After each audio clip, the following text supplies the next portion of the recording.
नमस्ते, सदा वत्सले मातृभूमि, जय हिंद। दोस्तों एक बड़ा सवाल ये उठता है कि अगर चीन और ताइवान की जंग होती है तो ऐसे में ताइवान अपने से करीबन 2659 गुना बड़े चीन को टक्कर दे पाएगा या नहीं। ऐसे में दोनों की ताकत को जानना बेहद ज़रूरी हो जाता है, क्योंकि ताइवान भी किसी से कम नहीं है। जैसे कि चीन अपने क्षेत्रफल के हिसाब से ताइवान से बड़ा है और आबादी में भी 599 गुना ज़्यादा है। ताइवान के पास ज़मीनी सीमा नहीं है, वियतनाम जैसी लोकेशन है, रिजर्व फोर्स चीन से बहुत ज़्यादा है। लेकिन चीन जैसे बड़े देश को क्या ताइवान टक्कर दे पाएगा? चीन से जंग होती है तो क्या यूक्रेन की तरह ताइवान भी डटा रहेगा? दरअसल चीन और ताइवान के बीच जिस तरीके से भयानक तनाव का माहौल चल रहा है और चीन एक तरफ नैन्सी पॉलिसी की यात्रा से काफ़ी बौखलाया हुआ है और लगातार ताइवान की सीमा पर युद्ध अभ्यास कर रहा है।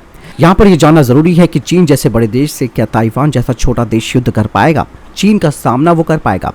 पहले तो ये समझने की कोशिश करते हैं कि दोनों देशों की सीमा और क्षेत्रफल कितना है। ताइवान देश का कुल क्षेत्रफल 35,980 वर्ग किलोमीटर है, जबकि चीन का क्षेत्रफल 95,62,910 वर्ग किलोमीटर है, यानी कि ताइवान से काफ़ी बड़ा। भले ही चीन आबादी और क्षेत्रफल में ज़्यादा है, लेकिन कई बार आबादी और क्षेत्रफल के आधार पर जंग नहीं जीती जाती है। अगर ऐसा होता तो रूस से कई गुना कमज़ोर यूक्रेन अब तक जंग नहीं लड़ रहा होता। ताइवान के चारों तरफ किसी भी देश की सीमा नहीं लगती है, क्योंकि वो समुद्री द्वीप है, जबकि चीन के चारों तरफ कई देश हैं। इसलिए वो अपनी सेनाओं को सीमा से हर तरफ से हटाकर ताइवान के खिलाफ नहीं लगा सकता। यानी उसके पास भले ही सैन्य बल और हथियार ज़्यादा हों, लेकिन उसके ऊपर भी बाध्यताएं हैं। दूसरी तरफ ताइवान को अमेरिका जैसे देश का सपोर्ट हासिल है, यानी कि चीन किसी भी तरीके से हमला अगर ताइवान पर करता है तो इसके लिए उसे कम से कम 100 बार सोचना होगा, क्योंकि अमेरिका ने अब तक ताइवान की मदद करने के लिए अपनी तैयारी पूरी कर ली है। चीन आबादी में नंबर 1 है, लेकिन सिर्फ बात आबादी की नहीं है, उसमें देखा जाता है कि मौजूदा मैन पावर कितनी है। चीन के पास 75.48 करोड़ मैन पावर है, ताइवान के पास 1.22 करोड़ मैन पावर है। इसमें से भी अगर छटाई हो जाती है, जब बात आती है एक्टिव सैन्य कर्मियों की, यानी कि युद्ध हो तो कितने लोग सेना में तत्काल भर्ती होकर देश के लिए लड़ जाएंगे। चीन की कुल मैन पावर में से 61.92 करोड़ से ज़्यादा लोग सैन्य सेवा में शामिल हो सकते हैं, जबकि ताइवान के मैन पावर से 10 लाख लोग ही सेना में शामिल हो सकते हैं।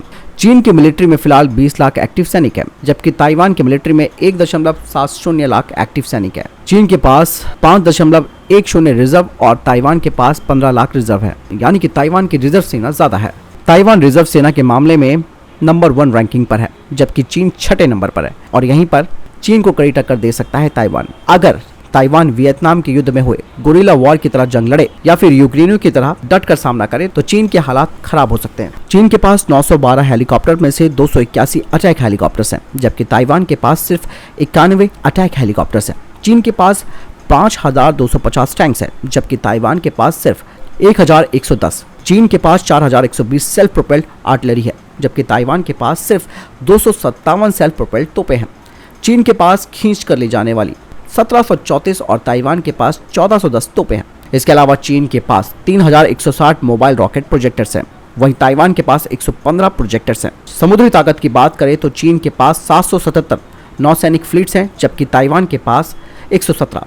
चीन के पास 2 विमान वाहक युद्धपोत हैं, जबकि ताइवान के पास एक भी नहीं। पनडुब्बियों की बात करें तो चीन के पास 79 पनडुब्बियां, जबकि ताइवान के पास केवल 4 पनडुब्बियां मौजूद हैं। 41 प्रकार के डिस्ट्रॉयर्स चाइना के पास हैं, ताइवान के पास सिर्फ 4 हैं।